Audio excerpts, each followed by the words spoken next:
और अब एक बार फिर से बात करते हैं कि अब की बार किसका बंगाल। जी हां, शुभेंदु अधिकारी के नामांकन की बात हम कर रहे हैं। बड़ी खबर आपकी टीवी स्क्रीन पर। आज बीजेपी के शुभेंदु अधिकारी नंदीग्राम से पर्चा दाखिल करेंगे। नंदीग्राम के हल्दिया में शुभेंदु अधिकारी नामांकन दाखिल करने जा रहे हैं और करीब 12 बजे शुभेंदु अधिकारी अपना पर्चा दाखिल करेंगे। और वहीं नामांकन से पहले शुभेंदु अधिकारी ने मंदिर में जाकर दर्शन किए हैं। नामांकन से पहले शुभेंदु अधिकारी एक रोड शो भी करेंगे और नामांकन के बाद शुभेंदु अधिकारी जनसभा को भी संबोधित करने वाले हैं। बताया जा रहा है कि इस दौरान शुभेंदु अधिकारी के साथ केंद्रीय मंत्री स्मृति ईरानी, धर्मेंद्र प्रधान और बाबुल सुप्रियो के अलावा मिथुन चक्रवर्ती भी शामिल हो सकते हैं।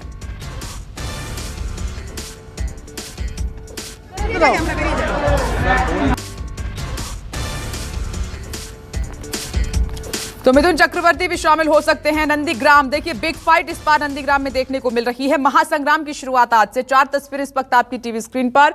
शुभेंदु अधिकारी सबसे पहले मंदिर गए, वहां पर माथा टेका, आशीर्वाद लिया और नामांकन से पहले रोड शो की तस्वीरें हम आपको दिखा रहे हैं। दरअसल इसके जरिए पावर दिखाने की कोशिश की जा रही है, शक्ति दिखाने की कोशिश की जा रही है। और 12 बजे का समय है जब हल्दिया में वो नामांकन करेंगे। नामांकन के बाद जनसभा भी करेंगे। अब देखना होगा कि नामांकन भरने के बाद शुभेंदु अधिकारी क्या कुछ कहते हैं, क्योंकि नंदीग्राम ममता बनर्जी के लिए काफी अहम है, क्योंकि लगातार वो यहां से जीत दर्ज करती आई हैं। 2011 की जीत आपको याद होगी, तो लेफ्ट की सरकार को उन्होंने उखाड़ फेंका था और बंगाल में उन्होंने जीत दर्ज की थी। तब से लेकर अब तक काबिज हैं। लेकिन इस बार क्योंकि बिल्कुल तस्वीर बदल गई है, शुभेंदु अधिकारी जो उनके बेहद खास हुआ करते थे वो इस बार टीएमसी में नहीं है और शुभेंदु अधिकारी के ही जिम्मे थी टीएमसी की जीत नंदीग्राम से। लेकिन इस बार पाला बदलकर वो बीजेपी में चले गए हैं। तो इस बार देखना होगा कि कौन जीत दर्ज करता है, क्योंकि दीदी ने, ममता बनर्जी ने अपनी पूरी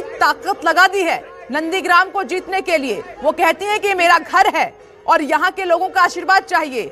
जख्मी है वो, प्लास्टर पैर में चढ़ा हुआ है। जानकारी मिल रही है कि आज छुट्टी मिल जाएगी और कल से वो फिर मोर्चा संभाल लेंगी। लेकिन उससे पहले आज, क्योंकि 12 तारीख है, शुभेंदु अधिकारी, बीजेपी को बड़ा भरोसा और शुभेंदु अधिकारी ने कहा कि 50,000, जी हां 50,000 वोटों से हराऊंगा दीदी को। ये 2 तस्वीरें इस वक्त आपकी टीवी स्क्रीन पर। ये जरा 10 मार्च 2021 की तस्वीर देख लीजिए, जब दीदी ने हल्दिया में नामांकन भरा था। तो आज बारी है शुभेंदु अधिकारी की और वो बीजेपी की तरफ से आज पर्चा 12 बजे दाखिल करने जा रहे हैं। लेकिन उससे पहले जैसे दीदी ने शक्ति प्रदर्शन किया, ठीक उसी तर्ज पर शुभेंदु अधिकारी की तरफ से भी शक्ति प्रदर्शन किया जा रहा है।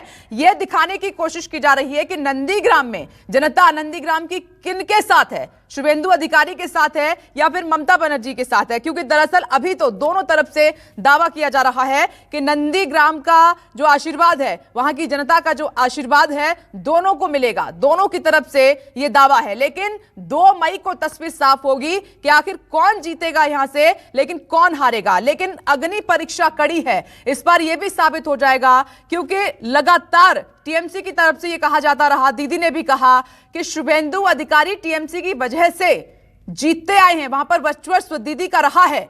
लेकिन शुभेंदु अधिकारी ने इस बार इस बात को नकारा है। उन्होंने कहा कि यह मेरा परिवार है, मेरा घर है और नंदीग्राम की जनता मेरे साथ है और इस बार 50,000 वोटों से हराऊंगा दीदी को। तो देखना यह होगा कि जब यहां का परिणाम सामने निकल कर आएगा तो कौन जीतेगा। इससे यह भी साबित हो जाएगा कि क्या दीदी वाकई में शुभेंदु अधिकारी की वजह से मजबूत थी वहां पर, या फिर शुभेंदु अधिकारी दीदी की वजह से मजबूत थे। यह भी साफ हो जाएगा। सिंह वाहिनी मंदिर भी पहुंचे शुभेंदु अधिकारी और यहां पर मां का आशीर्वाद लिया। और रूपा जी इस वक्त हमारे साथ मौजूद हैं, बीजेपी की प्रवक्ता हैं और टीएमसी से शुभांकर भट्टाचार्य जी हमारे साथ जुड़ गए हैं। देखिए आज का दिन बहुत खास है, क्योंकि एक तरफ हम बैटल ऑफ बंगाल की बात कर रहे हैं, लेकिन सबसे ज्यादा अहम जो है वो नंदीग्राम है। यानी कि बैटल ऑफ नंदीग्राम की तस्वीर आपको नजर आ रही है। महासंग्राम की शुरुआत हो चुकी है। लेकिन शुभांकर जी आपसे शुरुआत कर रही हूं। देखिए टक्कर देने के लिए पूरी तरह से मैदान में उतर गए हैं शुभेंदु अधिकारी। कहा था, याद होगा कि 50,000 वोटों से दीदी को हराऊंगा, ये प्रण लेकर मैदान में उतरे हैं वो। देखिए अच्छी बात है, उन्होंने अपने प्रण को थोड़ा सा चेंज किया है। शुरुआती उनके वीडियो देखेगा तो कभी वो 5 लाख वोट भी कहा करते हैं, लेकिन अब थोड़ा सा उन्होंने टोन डाउन किया, 5 लाख से सीधे 50,000 पे आ गए। जिससे पता चलता है कि धीमे धीमे उनको असली छवि इसकी बात की पता चल रही है, पता है कि छवि क्या होने जा रही है। खैर, अब दूसरी बात है कि नंदीग्राम में विजय किसकी होगी। नंदीग्राम में विजय तो तब होगी जब नंदीग्राम की जो लड़ाई है वो बराबरों की हो। और जब मैं कहता हूँ बराबरों की हो तो उस समय एक बात तो देख लीजिए, इंटरेस्टिंग चीज ये है कि पूरा केंद्र कहाँ स्मृति ईरानी, मिथुन चक्रवर्ती, बाबुल सुप्रियो और तमाम लोग आके वहां पे लगे हुए हैं। प्रधानमंत्री जी भी आते हैं, अमित शाह आते हैं, सब लोग किससे लड़ने, सिर्फ एक बंगाल की शेरनी से लड़ने। आज वो घायल हैं, चोटिल अवस्था में है। क्या हुआ नहीं हुआ आपने कल देखा होगा कि उन्होंने अपनी सभ्यता का परिचय दिया, उन्होंने किसी का नाम नहीं लिया, उन्होंने तुरंत उंगलियां उठाने की जरूरत नहीं समझी, किसी के ऊपर पट्टे से उंगली नहीं उठाई। वो अस्पताल गई, अस्पताल से भी उन्होंने पहला मैसेज यही भेजा है कि शांति बना रखने को इधर से आप पूरा उनका मैसेज। तो ये होती है सभ्यता, ये होती है सभ्यता। नहीं, तो आप तो ये फाइट बराबर की नहीं मानते हैं। नहीं फेंका जाता है अपने भीड़ में और लोग नाम लेने शुरू कर देते थे।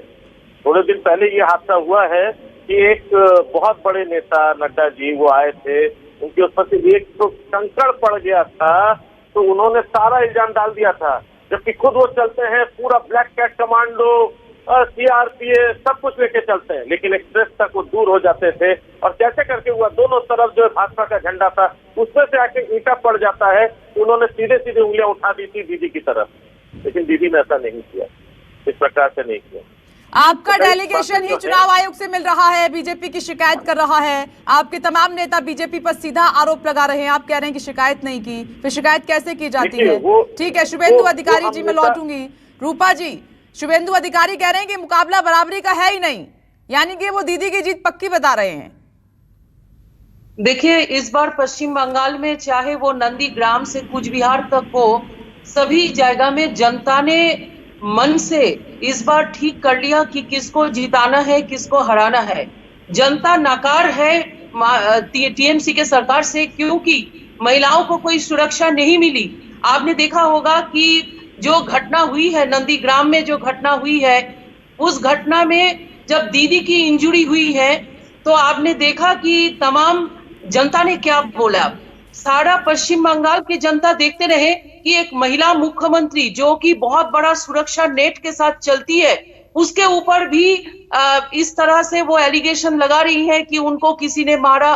तो ये जो विषय है कि पश्चिम बंगाल की सेफ्टी सिक्योरिटी लेके तमाम जनता और शुभांकर जी कह रहे हैं कि दीदी ने किसी का नाम नहीं लिया है, दीदी ने किसी का नाम नहीं लिया, लेकिन जेपी नड्डा के काफिले पर हमला हुआ तो आपने सीधे टीएमसी पर आरोप लगा दिया था, क्योंकि सुरक्षा दोनों की बेहद कड़ी है, परिंदा पर नहीं मार सकता। 50% महिलाएं वो अभी नकार दिए हैं, वो चाहती हैं कि यहाँ पे परिवर्तन हो और मोदी जी को जो विकास यात्रा पूरे भारत देख रही है, पूरे विश्व तो पश्चिम बंगाल में लागू हो। इसीलिए आप जनता, चाहे आप नंदीग्राम को कहें, चाहे आप कूच बिहार के कहें, कहीं से कहीं तक आप कहें, जनता बिल्कुल मन से दिल से वो तैयार हो गया है। परिवर्तन दीदी की ताकत को आप देख रही हैं। 2011 की जीत आपको मालूम है, बैठ गई थी वो जमीन पर, भूमि अधिग्रहण जब आंदोलन चल रहा था, उसके बाद से लगातार पीछे मुड़कर नहीं देखा है उन्होंने। ठीक है, जमीन गया है, जमीन घिसक गया है। आप अगर हम रोज जनता और इस बीच एक बड़ी खबर यह है कि बंगाल में परिवर्तन तय है, ये शुभेंदु अधिकारी कह रहे हैं। बंगाल में बीजेपी की सरकार बनेगी, दावा ठोक दिया है शुभेंदु अधिकारी ने। कहा है कि टीएमसी हार रही है इस बार। नामांकन से पहले शुभेंदु अधिकारी का यह बड़ा बयान सामने आया है, सुनिए। ये जनता जनार्दन का आशीर्वाद का उम्मीद करता हूँ, मेरा पूरा विश्वास है जनता इस बार भाजपा का साथ देगा और मोदी जी का दर्शन और बंगाल में असली परिवर्तन के लिए जनता इस बार भाजपा को ही लाएगा। कितना टफ कंपटीशन होगा? ममता बनर्जी अभी विजिट कर गई है, कोई टफ कंपटीशन की सवाल ही नहीं है। भाजपा ने 2019 में 18 पार्लियामेंट सीट जीता, इस बार भारी अंतर से अच्छा सीट लेकर एक मजबूत सरकार बनाएगी। नहीं, मैं नॉन पॉलिटिकल क्वेश्चन का उत्तर नहीं दूंगा। शुभेंदु अधिकारी को आप सुन रहे थे। इस वक्त की बड़ी खबर है, नामांकन से पहले मीडिया से रूबरू हुए और कहा कि बड़े अंतर से बड़े अंतर से टीएमसी इस बार हारेगी, दीदी को हराएंगे शुभेंदु अधिकारी। आपसे जवाब चाहती हूं। माफ कीजिएगा शुभांकर भट्टाचार्य जी, शुभांकर जी आपसे जवाब चाहती हूं। जी देखिए, मजे की बात यह है कि शुभेंदु अधिकारी जी अभी उस पार्टी में इतना नए हैं कि अभी तक पार्टी का नाम भी ठीक से नहीं, जो भाजपा कहते हुए चले गए। लेकिन खैर इसी को काफी कॉन्फिडेंट नजर आ रहे हैं। अभी मैंने देखा उनको जब वो स्टेटमेंट दे रहे थे, काफी कॉन्फिडेंट नजर आ रहे हैं, चेहरे पर स्माइल है उनके। अभी तो उसी कॉन्फिडेंस की बात कर रहा हूँ, उसी कॉन्फिडेंस में भाजपा बोलते चले गए। मुझे नहीं पता था कि भाई भाजपा बोला जाता था पार्टी को। खैर अभी बहुत नए हैं, अभी तो पार्टी का नाम भी वो सीख रहे हैं, तो जब सीख जाएंगे तो पूरी तरीके से उतर पाएंगे। और है भी, देखिए किस तरीके से यही शुभेंदु अधिकारी इनके ऊपर लांछन लगाते हुए कितने वीडियोस वायरल हुए थे और किस ट्विटर हैंडल से हुए थे, सब भाजपा के ही ट्विटर हैंडल से हुए थे। अचानक वो सब गायब। आज के दिन में यही उनके सबसे बड़े नेता हैं जिनके ऊपर सबसे ज्यादा लांछन इन्होंने लगाया। नारदा घोटाले में सबसे बड़ा नाम लेके चलते थे। मिथुन चक्रवर्ती ने क्यों राज्यसभा छोड़ी थी, याद करिए प्लीज। गूगल में अभी भी सब कुछ पड़ा हुआ है, जरा से छांट के देखिए तो सब मिथुन पता चल चक्रवर्ती जाएगा। आपका भी तो साथ छोड़ गए, कायदे से तो वो आपके साथ होने चाहिए थे। और मिथुन चक्रवर्ती नहीं, शुभेंदु अधिकारी, और उसके बाद आपने देखा मुकुल रॉय, तमाम बड़े नेता टीएमसी का साथ छोड़ गए इस बार। वही कह रहा हूँ, अब ये वही नेता है जिनके ऊपर ईडी और सीबीआई लगी हुई थी। ये भी तो आप बताइए ना, इसी चैनल के माध्यम से बोलिए ना कि रूपा जी आप जवाब दीजिए, उनके मामले में क्या वजह यही थी? आज सीबीआई और ईडी इनको बिल्कुल छोड़ चुकी है, इनको बिल्कुल क्लीन चिट दे चुकी है। डूबता हुआ नाव में कोई भी रहना नहीं चाहते हैं। आपने देखा होगा कि तमाम जो टीएमसी के बड़े बड़े कार्यकर्ता हैं वो अपना नाव में चढ़ने के लिए हमारे पास आए हैं और बड़ी इच्छा के साथ। इसके कारण यह है, कोई भी राजनीतिक नेता जो जनता के लिए काम करना, जिनको आपने दागी कहा फिर वो चढ़े, ये भी तो सेवा, इसलिए वो चाहते हैं जनता के लिए काम करने के लिए एकमात्र विकल्प है भाजपा। और आज भाजपा की जो पूरे पश्चिम बंगाल में जो लहर चल रहे हैं वो अभूतपूर्व है, ये पहले कभी नहीं हुआ था। और जैसे माननीय मोदी जी ने कहा है, ये जो भाजपा का लहर चल रहे हैं, कमल खिल रहे हैं, वो ममता जी के बना हुआ कीचड़ में खिल रही हैं। आज ममता जी के सरकार की जो फेलियर्स रहे हैं, जनता उसको समझ गए हैं, उन्हीं के कीचड़ में आज कमल खिल रही है। ये तो टीएमसी की तरफ से रूपा जी कहा जा रहा है कि काम तो सीएम को करना है, काम तो सीएम को करना है पश्चिम बंगाल में, मोदी जी को काम तो केंद्र में करना है, देश की जिम्मेदारी है, लेकिन राज्य के लिए तो सीएम चाहिए, वो चेहरा ही नहीं है बीजेपी के पास। मोदी जी किसी भारत के मोदी जी विश्व नेता बन चुके हैं। सारे बीजेपी परिवार मोदी जी से इतना ज्यादा मोटिवेटेड है, उनके लीडरशिप को लेके आज पश्चिम बंगाल में लहर है। मोदी जी एक राज्यों का नहीं है, मोदी जी एक जगह का नहीं है, मोदी जी एक फेनोमेनन बन चुके हैं। मोदी जी सीएम बन चुके हैं। शुभांकर जी, मोदी जी सीएम बनेंगे। आज मोदी जी एक जन आंदोलन की प्रतीक, आज की प्रतीक है मोदी जी। आज ये मान गया, मैं मान गया। ठीक है, शुभांकर जी को सुन लेते हैं। रूपा जी एक मिनट, शुभांकर जी बोलिए आप, बोलिए आप। मैं सिर्फ इतना कह रहा हूँ कि मैं मान गया कि मोदी जी जन आंदोलन का चेहरा है, मोदी जी ये हैं, उनके दर्शन मात्र से सब लाभ पा जाते, सब हो गया।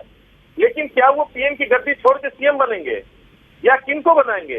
क्या मिथुन चक्रवर्ती को आप इसलिए लाए हैं उन्होंने भी तो कह दिया ना कि मैं इंसान नहीं हूं, मैं कोबरा हूं, मैं डस सकता हूं, मैं डसूंगा तो मेरा कोई पानी नहीं मांगता। क्यों इतना जहर उगलते हैं? क्यों ऐसे जहर उगलने वाले नेता को, क्या उनको सीएम का चेहरा बना रहे हैं? बोलिए ना, किसको बनाएंगे?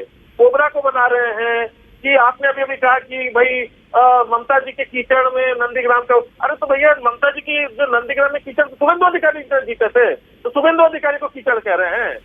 अगर नंदीग्राम का कुछ नहीं हुआ, नंदीग्राम में कोई भलाई नहीं हुई, 2016 से तो शुभेंदु अधिकारी बैठे थे, जनता उनसे नहीं पूछेगी कि भाई हमारे क्षेत्र के लिए क्या किया। आप लोग 4 बार कहते हो कि भाई ममता दीदी ने यहाँ के लिए क्या किया, कीचड़ फैला दिया, तो कीचड़ किनके माध्यम से फैला? रूपा जी, शुभेंदु अधिकारी के माध्यम से। जवाब दीजिए। तो वो शुभेंदु अधिकारी को फिर से चुनेंगे ना। पश्चिम बंगाल की जनता, सारे पश्चिम बंगाल की जनता ने माननीय मुख्यमंत्री जी के जो मुहिम रहा है उसको नकार दिए हैं और पूरे पश्चिम बंगाल में कमल खिल रही है। गांव-गांव में महिलाएं सड़क पे बाहर उतार के परिवर्तन यात्रा में शामिल हुआ है। वो परिवर्तन चाहती है। जनता समझ गए हैं कि अगर हमें विकास चाहिए, अगर हमें केवल वोट बैंक की तरह यूज तो केवल प्रधानमंत्री नरेंद्र मोदी का नेतृत्व में भारत। शुभांकर जी, मैं नंदीग्राम की बात इसलिए कर रही हूँ क्योंकि आप देख रहे हैं कि शुभेंदु अधिकारी वहां से जीत के आए हैं, उनकी जमीन पहले से तैयार है, तो उनको लगता है बहुत ज्यादा मेहनत नहीं करनी पड़ेगी। और दीदी क्योंकि यहाँ से वो नहीं लड़ रही थी, अब उनको जीतने के लिए मैदान में उतरना पड़ा है, तो शायद यहाँ पर थोड़ी सी चुनौती बड़ी हो जाती है, थोड़ी मुश्किलें आएंगी, क्योंकि शुभेंदु अधिकारी तो जीतते रहे हैं, जमीन पहले से ही तैयार है उनकी। देखिए दीदी जी को विघ्नेश जी ऐसा है कि देखिए कोई भी किसी की परमानेंट। विघ्नेश जी शायद ये सवाल मुझसे पूछा गया है। हाँ शुभांकर जी दीजिए जवाब दीजिए। मैं दूं जवाब? जी जी हाँ, तो विघ्नेश जी देखिए, किसी की भी कोई जमीन पूरी परमानेंट नहीं होती। ये बात तो आपने अमेठी में देख लिया। राहुल गांधी की भी जमीन नहीं रही वहां पे अमेठी में, तो कोई किसी की जमीन नहीं होती। यहाँ पे क्या होता है, अपने आप को साबित करना होता है।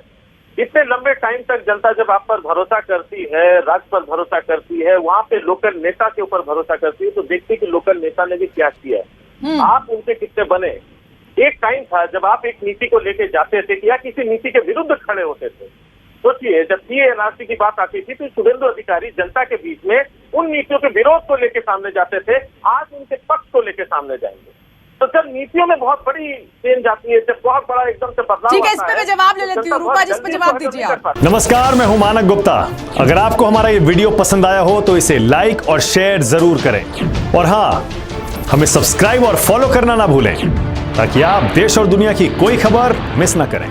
चाहे कोई ब्रेकिंग न्यूज हो या कोरोना वायरस से जुड़ी कोई भी अपडेट, पॉलिटिक्स हो या आपकी जेब से जुड़ी कोई खबर, इलेक्शन की कोई न्यूज हो, कोई कंट्रोवर्सी हो या फिर कोई वायरल वीडियो, सब कुछ मिलेगा News 24 पर। तो जुड़े रहिए हमारे साथ और देखते रहिए News 24।